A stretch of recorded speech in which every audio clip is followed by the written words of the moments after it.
Very sad news from the science world where physicist Stephen Hawking has died at the age of 76, 50 years after he was given only a couple of years to live by doctors when he was diagnosed of motor neuron disease. Lived in a wheelchair, spoke only through a voice synthesizer, for which he actually became quite well known. Popularizer of science, has written some tremendous science books, including one of my favorites, A Brief History of Time, which has sold more than 10 million copies, but also just on the news of Stephen Hawking's passing, shot to the top of the Amazon bestseller list. Breaking news all over the world. I was watching Argentinian news this morning, as I often do.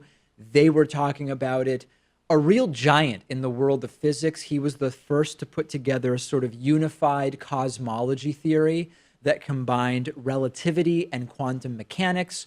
Visionary around black holes, discovered that black holes leak energy and fade to nothing, a phenomena that is now named after him. Hawking radiation, widely acclaimed in popular culture, appeared on a bunch of TV shows. His life was portrayed in the movie The Theory of Everything. Did you see that one? A couple years old? No, haven't seen that one. Nor Haven't have I seen it read the either. book by him. I The popular one. highly recommend it. Highly recommend it. And the movie I've not seen, but have been told it is excellent.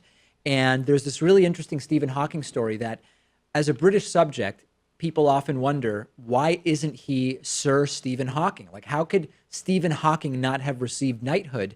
He actually turned it down. And there's two different stories, and maybe each is partially true. One is Stephen Hawking turned down British knighthood because he doesn't like titles. The other story is he turned it down as a sort of protest over the British government's funding of science, or I guess better said, the non-funding of science in Stephen Hawking's mind. Very, very interesting story. And, I sort of never really know what else to say in these situations, but a giant in the world of science. We know a major inspiration to Neil deGrasse Tyson, who now is carrying the torch of Carl Sagan's Cosmos series, which is coming back to, I believe it's at least its second season, if not beyond that already. I think the second season. So worldwide news, the passing of Stephen Hawking. Certainly saddening news, but the fact that he was able to live for 50 years Incredible. with ALS, that's a remarkable achievement of Absolutely. science and of his own abilities, his own health. No question about it. And when somebody says you've got 2 years to live and you live 50, that aside from his Hawking radiation discovery about the leaked energy of black holes, that in and of itself is quite a life story. And he will be missed, and just a major, major player in the world of science.